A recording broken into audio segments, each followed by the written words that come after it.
سوال ایک تحریر فرمایا ہے کہ شیخ ابن عربی رحمۃ اللہ علیہ کے ہاں جو کتاب ہے ان کی فصوص الحکم، اس میں کیا چیز بیان کی گئی ہے؟ جہاں تک فصوص الحکم کا تعلق ہے، ابن عربی رحمۃ اللہ علیہ نے انجام کار جس چیز پہ بہت زور دیا ہے وہ اللہ کی توحید ہے، اور حضور اقدس صلی اللہ علیہ وسلم کی حقیقت محمدیہ پر بحث فرمائی ہے۔ فصوص الحکم عالم علم اور کتابوں کی دنیا میں ایسی بڑی چیز ہے کہ اس جیسی چیز اس کے بعد آج تک لکھی نہیں گئی۔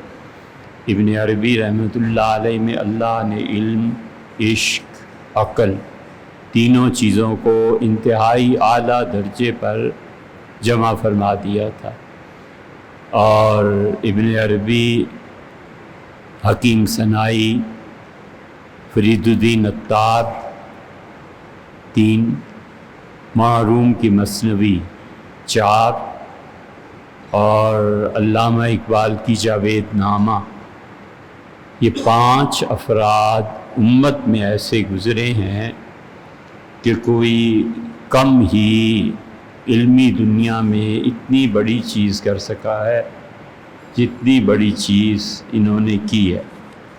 انہوں نے فصوص الحکم میں ایک تو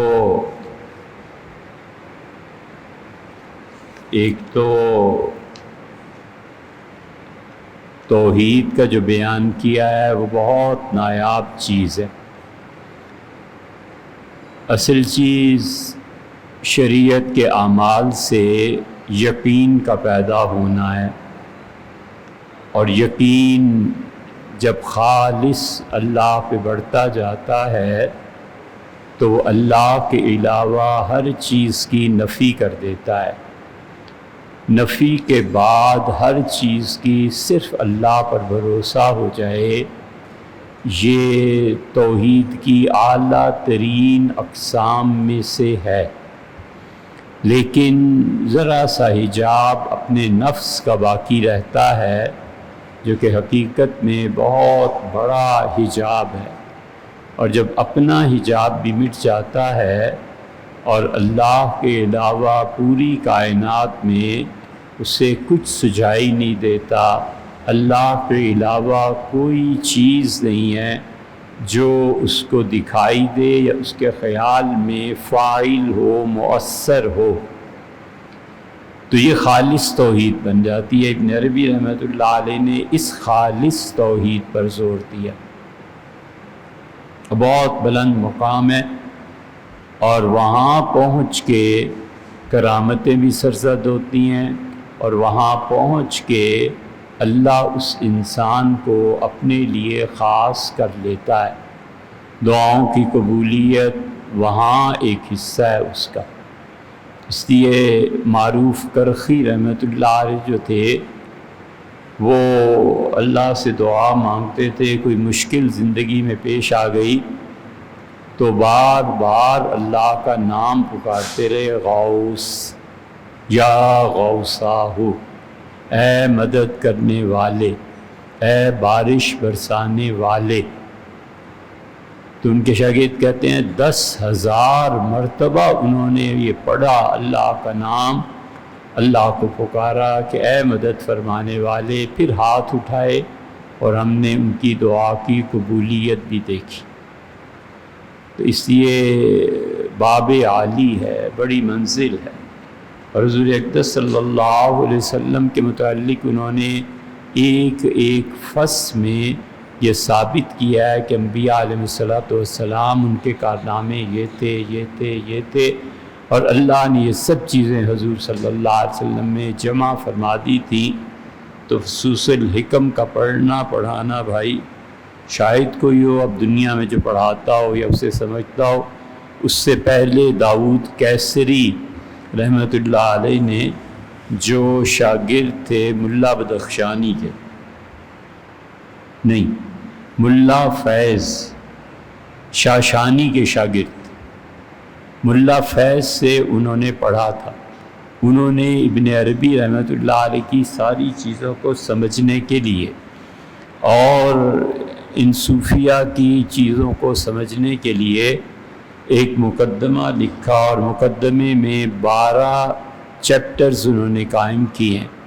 وہ اگر آدمی کہیں بھی محنت سے پڑھ لے تو پھر ابن عربی رحمۃ اللہ علیہ اور ان جیسی چیزیں آسان ہو جاتی ہیں.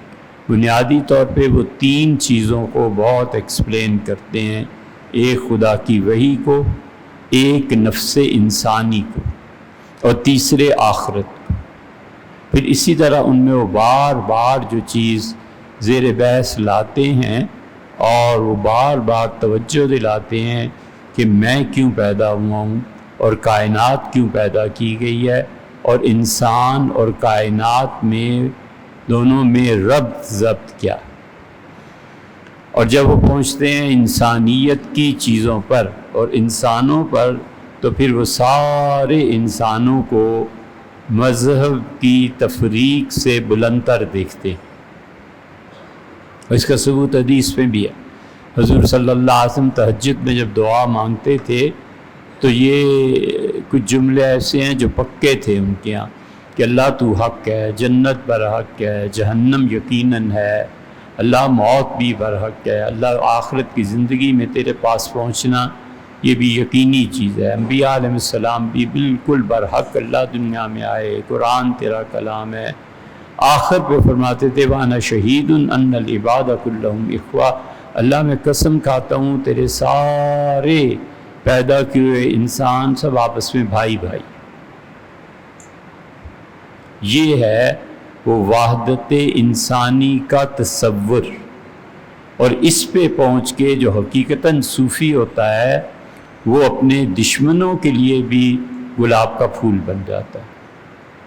اس موقع پہ اس تعلیم پہ پہنچ کے پھر وہ کہتا ہے کہ ایٹم بم بنانا اور یہ چیزیں یہ سخت اخلاقی جرم ہے، لوگوں کو جینے دو، جینے کا حق دو، مت لڑو. یہ چیز اور بھی بہت سی چیزیں ہیں اس میں، لیکن یہ ہے کہ حضرت پیر میر علی شاہ صاحب رحمۃ اللہ علیہ کے بعد فصوص الحکم بر صغیر میں پڑھنے پڑھانے والا آدمی شاید ہی کوئی ہو، ممکن ہے ہوں اور ہمارے علم میں نہ ہو. اصلہ طلاق کا دریافت فرمایا ہے کہ ایک شخص بیوی سے کہے کہ تو فارغ ہے، یہ کیسی چیز ہے؟ دیکھیں بھائی، 2 لفظ الگ الگ ہیں. ایک شخص اپنی بیوی سے کہتا ہے کہ تو فارغ ہے. ہمارے ہاں یہ کنایا اور اشارہ سمجھا جاتا ہے طلاق سے. تو اس کا مطلب یہ ہے کہ اس نے ایسی طلاق دے دی، اب اس کے بعد نکاح ٹوٹ گیا، جسے فقہا اپنی اصطلاح میں طلاق بائن کہتے ہیں. طلاق ایک تو ہوتی ہے صاف لفظوں میں دے، ایک ہوتی ہے کہ طلاق وہ الگ الگ دے. ایک کہے 3 طلاق، ایک کہتا ہے طلاق، طلاق اور طلاق. ان سے بھی الفاظ سے معانی اور مسئلے پہ فرق پڑتا ہے. ایک طلاق ہوتی ہے کہ وہ اشارے کنائے میں دے، کہتا ہے ماں باپ سے کہو تمہارے لیے رشتہ ڈھونڈ دیں، یہ اشارے اور کنائے میں طلاق ہے، دیکھا جائے گا اس فکرے سے اس کا مطلب کیا تھا. ایک کہتا ہے فارغ ہو گئی، فارغ ہو گئی تو اشارے کنائے میں اس نے طلاق دے دی، کیونکہ اردو زبان میں فارغ ہونے کا مطلب یہ ہے کہ تعلق ٹوٹ گیا. فلاں ٹیچر اسکول سے فارغ ہو گیا، فلاں مریض اسپتال سے فارغ ہو گیا. اب یہاں فارغ جو ہے اس کے معنی آپ سوچیں تو یہی ہے کہ اس نے اس سے علیحدگی اختیار کر لی. اس لیے جب اس نے کہا کہ فارغ ہے تو یہ ایسی طلاق پڑ گئی جس طلاق نے ان کا نکاح توڑ دیا. یہ طلاق بائن ہے. اسے سب حضرات نے طلاق ہی لکھا ہے. ہمارے تھانوی نور اللہ مرکزہ نے فتاوی میں اسے طلاق بائن لکھا ہے. اور ایک ہے طلاق رجعی، اس کو مفتی رشید صاحب نے اپنے ہاں احسن الفتاویٰ میں بھی طلاق کے بائن لکھا ہے۔ ایک لفظ ہے فارغ خطی، وہ اب استعمال ہی نہیں ہوتا، اب کہاں اتنی اردو رہی ہے، لیکن وہ کہے فارغ خطی کر لو، یعنی میں خط سے لکھ دیتا ہوں، تحریر کر دیتا ہوں، تم فارغ ہو جاؤ گی، تو یہ دھمکی ہے۔ اگر اس سے طلاق پڑے گی بھی تو ایک طلاق پڑے گی، 3 طلاقیں نہیں پڑیں گی۔ اس لیے کافی دنوں سے یہ بحث جاری تھی، ہم سے آپ نے دریافت فرمایا ہے، تو خیال یہی ہے کہ انشاءاللہ یہ فتویٰ ٹھیک ہوگا اپنی جگہ پہ، اور یہ طلاق کے بائن کہلائے گی، رجعی نہیں۔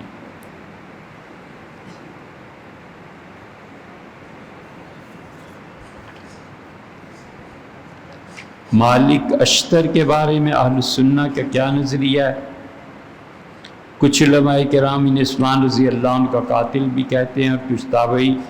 مالک اشتر ہے، یہ لفظ اشتر نہیں ہے، اشتر کہتے ہیں عربی میں اونٹ کو۔ تو مالک اشتر جو تھے امیر المومنین سیدنا علی رضی اللہ عنہ کے بہت قریبی لوگوں میں سے تھے، اور حضرت علی رضی اللہ عنہ کے بہت مخلص اور وفادار بھی تھے۔ اس لیے حضور اقدس صلی اللہ علیہ وسلم نے جب حضرت ابو ذر غفاری رضی اللہ عنہ سے فرمایا تھا کہ ابو ذر تم ایسی زمین پہ وفات پاؤ گے کہ وہاں کوئی نہیں ہوگا، اور تم اکیلے پھرتے رہتے ہو، اکیلے ہی اٹھائے جاؤ گے، اور اکیلے ہی تنہائی میں ہی تمہیں موت آئے گی۔ تو حضرت ابو ذر رضی اللہ عنہ نے عثمان رضی اللہ عنہ کو کہا تھا کہ مجھے ربضہ بھیج دیں۔ ربضہ ایک گاؤں تھا، تو انہوں نے وہاں پر بھیج دیا تھا، اور رسول اللہ صلی اللہ علیہ وسلم فرمایا تھا ابو ذر یہ تنہائی جو ہے نا تمہیں اتنا بلند کر دے گی کہ میری امت کے بہترین لوگ تمہاری نماز جنازہ پڑھیں۔ حضرت ابو ذر رضی اللہ عنہ پہ اصل میں غالب آ گئی تھی سرمائے سے دوری، تو جہاں جاتے تھے کہتے تھے اس حال میں جاؤ اللہ کے پاس جیسے رسول اللہ صلی اللہ علیہ وسلم چھوڑ کر گئے تھے، اور یہ دیکھو اس سے کوٹھی بنا لی، یہ دیکھو اس سے سونا لے لیا، یہ دیکھو کیا ہو رہا ہے۔ تو یہ جب حضرت معاویہ رضی اللہ عنہ کے ہاں گئے اور انہوں نے ایسی تقاریر شروع کی، تو حضرت معاویہ رضی اللہ عنہ نے سمجھ لیا کہ یہاں عوام اب اٹھ کھڑے ہوں گے ان چیزوں سے، اور ابو ذر رضی اللہ عنہ کی جو بڑائی ہے یہ حکومت کے لیے مشکل نہ پیدا کر دے، تو انہوں نے مدینہ منورہ امیر المومنین حضرت عثمان رضی اللہ عنہ کو لکھا، انہوں نے بلا لیا اور بلا کر کہا کہ ابو ذر تمہارے متعلق 3 چیزیں آ رہی ہیں، ایک تو انہیں سنا ہے کہ تم عمر اور ابو بکر رضی اللہ عنہ کے فیصلوں پہ تنقید کرتے ہو۔ ان کا نہیں حضرت ایسی کوئی بات نہیں، میں نے کبھی نہیں کی، لوگوں نے غلط بات آپ تک پہنچائی ہے۔ فرمایا دوسرے میں نے سنا ہے تم خارجیوں کی طرف چل پڑے ہو۔ تو خارجی جو تھے ہمیشہ سر منڈاتے تھے، تو انہوں نے اپنی ٹوپی اتار دی اور کہا حضرت میرے تو بال دیکھ لیں اب سر پہ، میں اگر خارجی ہوتا تو سر کو مونڈ نہ دیتا۔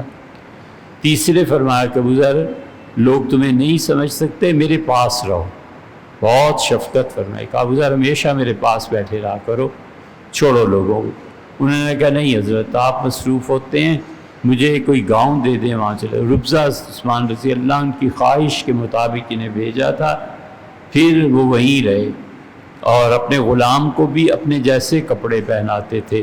کوئی آتا تھا تو فرماتے تھے یہ میرا غلام ہے، میں ہوں، ہم میں کوئی فرق نہیں ہے، اور یہ ایک باندی ہے، اور یہ لوگ بکریاں چرانے چلے جاتے ہیں، بکری کا دودھ لا دیتے ہیں، میں پی لیتا ہوں، بس یہی میری زندگی ہے۔ اور ایک میری اہلیہ ہیں، تو وفات کے وقت ان کے ساتھ پھر یہی ہوا، وہ اکیلے تھے اور بیوی رونے لگی تو انہوں نے کہا فکر نہیں کرو، حضور صلی اللہ علیہ وسلم فرمایا تھا میری امت کے سب سے بہترین آدمی جو ہوں گے وہ تمہارا جنازہ پڑھائے گا۔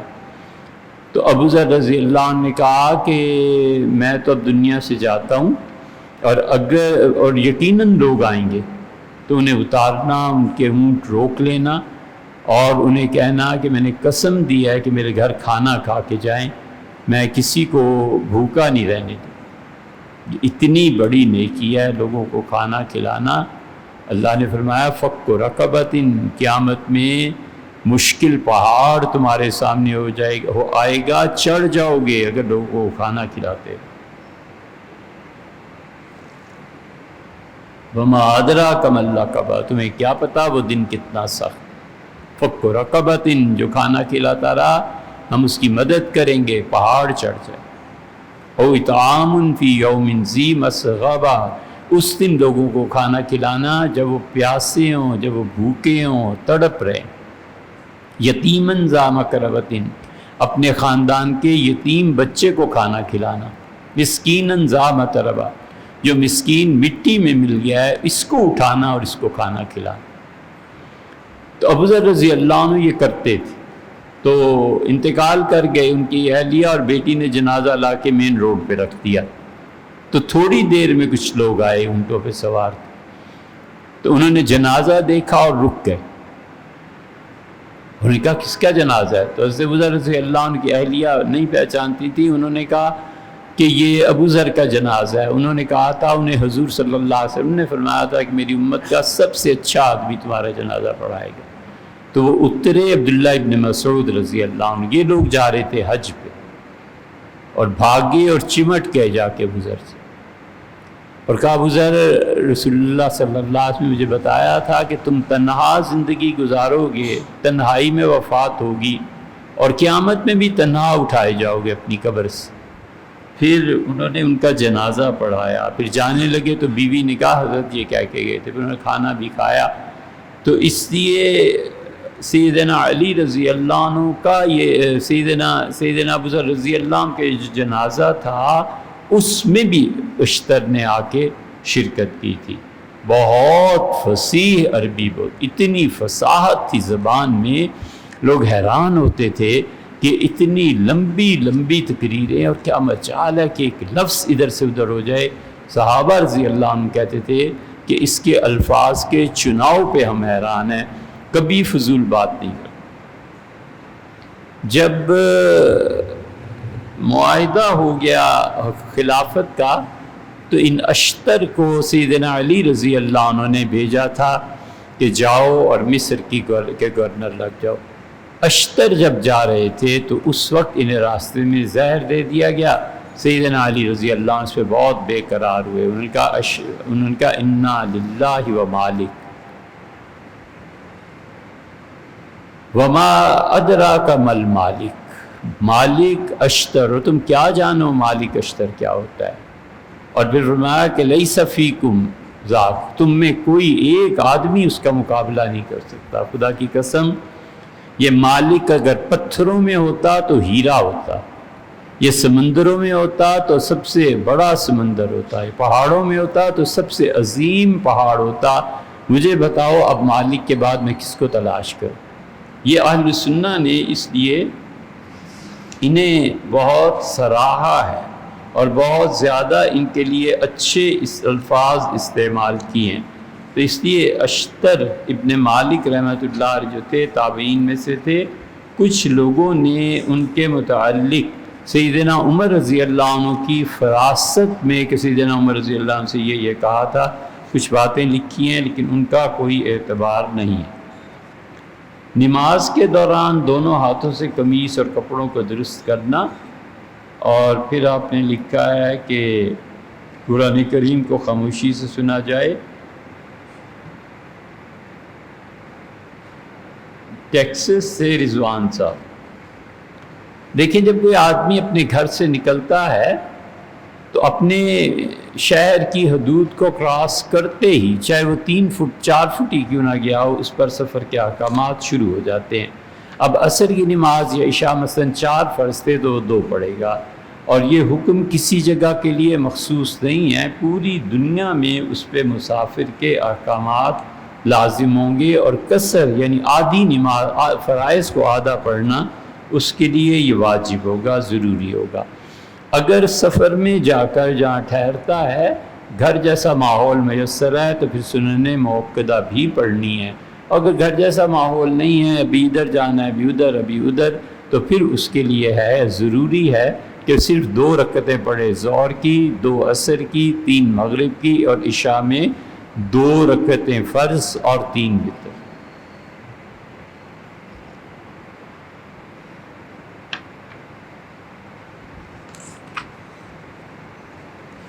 نماز کے دوران دونوں ہاتھوں سے قمیص یا کپڑوں کا درست کرنا بہت سے فقہا کے نزدیک یہ عمل کثیر ہے، نماز ٹوٹ جاتی ہے۔ ان چیزوں سے بہت احتیاط کرنی چاہیے۔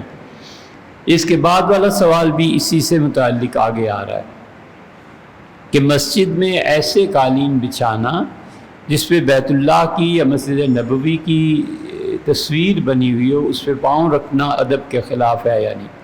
دیکھیں، اصول کی بات سمجھے۔ فقہا نے لکھا ہے کہ ہمیشہ جائے نماز کوشش کرنی چاہیے کہ مسجد میں اپنی لے کے جائے۔ ہمارے زمانے کے مفتی اس پہ زور اس لیے دیتے ہیں کہ لوگ ایسے بھی اب جاہل ہیں جو زکوٰۃ کے مال سے مسجد میں قالین بچھوا دے گا۔ کئی پٹھان ایسے دیکھیں، وال ٹو وال کارپیٹ، یہ وہ۔ کبھی پوچھ لیا کہ خان صاحب یہ پیسہ ان کا زکوٰۃ ہے۔ اب جتنے لوگ خود زکوٰۃ دیتے ہیں ان پہ زکوٰۃ نہیں لگتی، بابا وہ اس قالین پہ نماز پڑھیں گے تو نماز ہو جائے گی، ثواب نہیں ملے گا، اس لیے کہ یہ قالین اس کے لیے حرام ہے۔ اس لیے ہمارے زمانے میں مفتی یہ کہتے ہیں کہ اپنا مصلی لے کے جاؤ، اپنی جائے نماز لے کے جاؤ تاکہ کوئی شبہ ہی نہ رہے۔ دوسری یہ جو جائے نمازیں بچتی ہیں نا جن میں نقش و نگار ہوتا ہے، خواہ وہ مسجد ہو، خواہ وہ کعبۃ اللہ ہو، خواہ کچھ ہو، رکوع میں جا کر جس کی نظر الجھ جائے، سوچنے لگ جائے کہ یہ مسجد نبوی ہے، یہ بیت اللہ ہے، یہ کیا پھول بنا ہوا ہے، اس سے بھی نماز مکروہ ہوتی ہے۔ مکروہ کا مطلب ہے اللہ کی بارگاہ میں ناپسندیدہ ٹھہرتی ہے، کوئی چیز زیادہ کوئی چیز کم۔ جس قمیص کے دامن سے اس نے ناک صاف کر لیا، ہوتا ہے نا کئی مرتبہ ناک صاف کر لیتے ہیں، پہلے تو بہت ہوتا تھا، اب تو ٹیشو پیپرز وغیرہ آ گئے۔ فقہا نے لکھا ہے کہ اس قمیص میں انسان کے ناک کی ریزش اگرچہ ہے پاک، ناپاک نہیں ہے، لیکن اس صورت میں اسی قمیص کپڑے کے ساتھ نماز پڑھنا مکروہ ہے، کیونکہ اللہ کی بارگاہ ایسی ہے جہاں زیادہ سے زیادہ پاک ہو کے آدمی جائے۔ اسی طرح ایک رومال سے ناک صاف کیا، اس رومال کو جیب میں ڈال لیا، بالکل ٹھیک ہے، نماز ہو جائے گی، کوئی ایسے نہیں۔ لیکن فقہا کہتے ہیں کہ اللہ کے حضور میں ایسی چیز مناسب نہیں ہے، وہ اسے مستحب شمار کرتے ہیں کہ بالکل کلی طور پہ پاک ہو، سوائے اس کے کہ کسی انسان پہ گریے کا غلبہ ہو جائے، وہ ایک الگ مسئلہ ہے، وہ تو پھر اس پہ ایک حالت کا غلبہ ہے نا، وہ ایک الگ چیز ہے۔ حضور اقدس صلی اللہ علیہ وسلم نے دونوں چیزیں ارشاد فرمائی ہے، یعنی ایسے بھی ہوا ہے کہ آپ کے غلام نے سجدہ کیا اور وہ اٹھ کے بیٹھا جب، تو وہ اپنی پیشانی سے مٹی کو ہٹانے لگا، ریت میں سجدہ کیا تھا نا، تو آپ نے ترب وجہک، تھوڑی دیر پیشانی کو خاک میں ملا رہنے دے اللہ کے لیے، تھوڑی دیر ملا رہنے دے اللہ کے لیے، مطلب یہ کہ یہ جس مٹی پہ تم نے سجدہ کیا ہے یہ تمہارے پیشانی کو لگ گئی ہے، اللہ نے قبول فرما لی تو یہ مٹی تمہارے نامہ اعمال میں تل جائے گی۔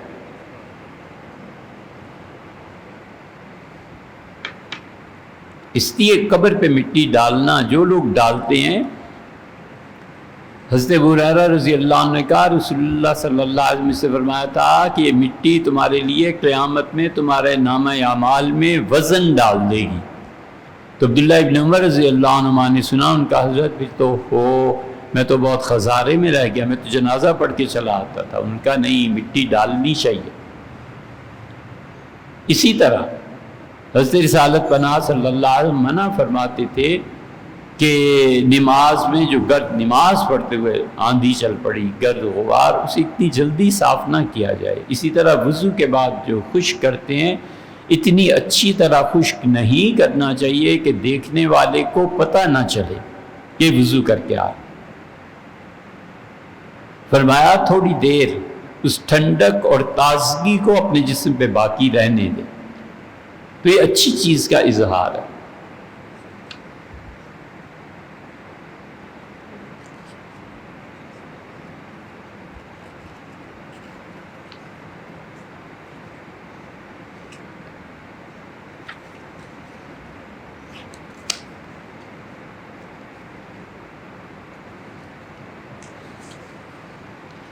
صدیق صاحب بنگلور سے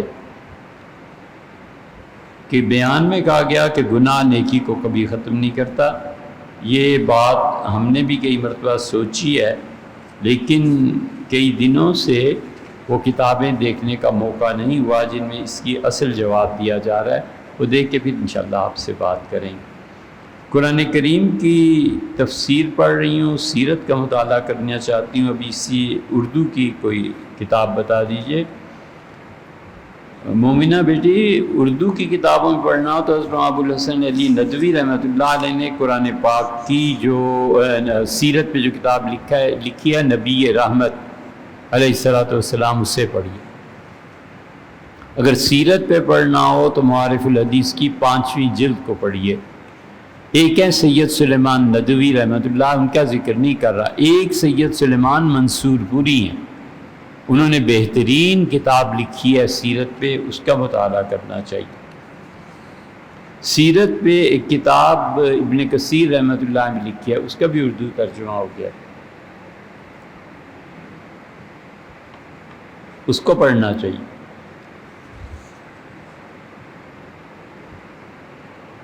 کوہاٹ سے یہ سوال ہے کہ معارف الحدیث کی طرف توجہ دلائی تھی، اس کا پورا مطالعہ میں نے کر لیا، بڑا نفع ہوا. 2 روایات کے متعلق پوچھنا ہے کہ ام المومنین سے عائشہ رضی اللہ عنہ کہتی ہیں کہ حضور صلی اللہ علیہ وسلم تہجد کے لیے کھڑے ہوتے تھے تو بالکل شروع میں اللہ کے حضور یہ دعا مانگتے تھے، اللہم الہ رب جبریل و میکائیل و اسرافیل سے لے کے صراط مستقیم تک.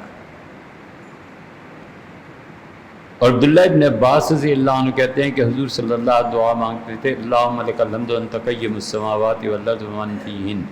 ان دونوں دعاؤں میں ہاتھوں کو اٹھا کر دعا مانگنی ہے، کیونکہ اس روایت میں ذکر نہیں ہے. حضرت صاحب 3 فتوے ہیں ہمارے یہاں. امام ابو حنیفہ رحمۃ اللہ علیہ فرماتے ہیں یہ تمام دعائیں ہاتھ باندھ کر پڑھے، کیونکہ شہنشاہ کے حضور میں ہاتھ باندھنا ہی مناسب ہے. امام محمد رحمۃ اللہ علیہ فرماتے ہیں ہاتھ باندھے جاتے ہیں قرآن کی تعظیم کے لیے، تلاوت کے دوران یہ تلاوت کے علاوہ عمل ہے، اور بادشاہ شہنشاہ کی تعظیم یہی ہے کہ دونوں ہاتھ کھلے چھوڑ دیے جائیں. اور امام ابو یوسف رحمۃ اللہ علیہ کا فتویٰ یہ ہے کہ کہتے ہیں جب تم دعا مانگ رہے ہو تو دونوں ہاتھوں کو اٹھاؤ، کہ دعا کے آداب میں سے تینوں میں کسی چیز پہ عمل کر لیا جائے، کوئی حرج نہیں.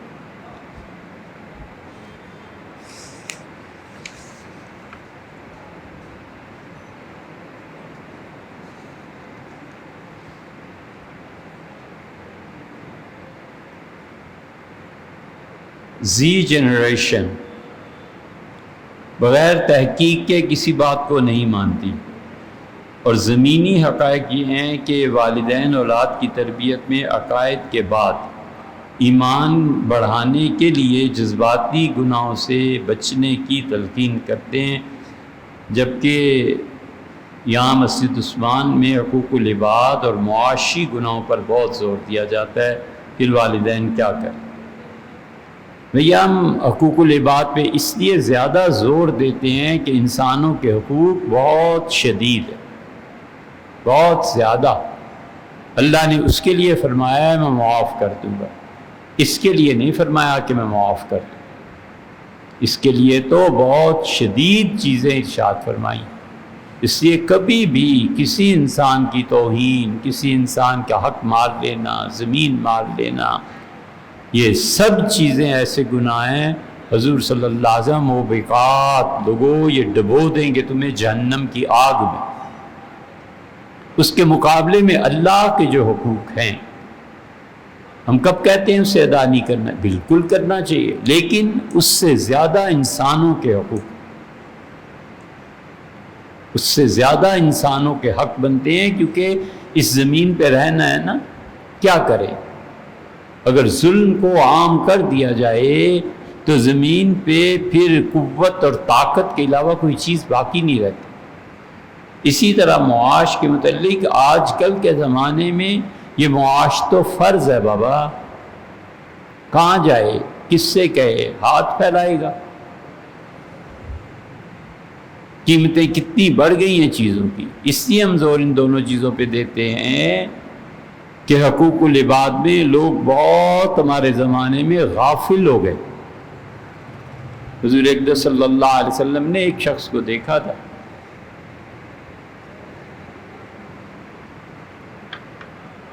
جنت میں جانے سے روک دیا گیا تھا، تو آپ نے فرمایا، اس نے کہا اللہ کے، آپ نے پوچھا تو فرشتے نے کہا اللہ کے رسول اس کے اتنے پیسے دینے تھے، اس نے نہیں دیے، جنت جانا رکا ہوا، حالانکہ وہ قرض تھا۔ خدا کیا انسانوں کا معاملہ بہت سخت ہے، اب وقت نہیں ہے تمہیں، کیوں قرآن کہتا ہے کہ فَلَا تَقُل لَّهُمَا اُفٍّ، اپنے والدین سے اف تک نہیں کرنی، اپنے والدین کی کسی بات میں بالکل سر نہیں اٹھانا۔ اختلاف اپنی جگہ پہ ہے، محبت ادب سے عرض کرتا ہے کہ نہیں یوں نہیں یوں کر لیں، اور والدین مان بھی جاتے ہیں، کون سا بیچارے ایسے، لیکن ان کی بے ادبی ڈبو دیتے، وہ اس کے حق میں کامل ہیں، چاہے اپنے مقام پہ کتنے ہی گناہگار کیوں نہ ہو۔ باپ شراب پیتا ہو، گناہگار ہے، سخت گناہ میں مبتلا ہے نا، لیکن بچے کے حق میں وہ کامل ہے، کبھی یہ حرکتیں نہیں کرنی چاہیے۔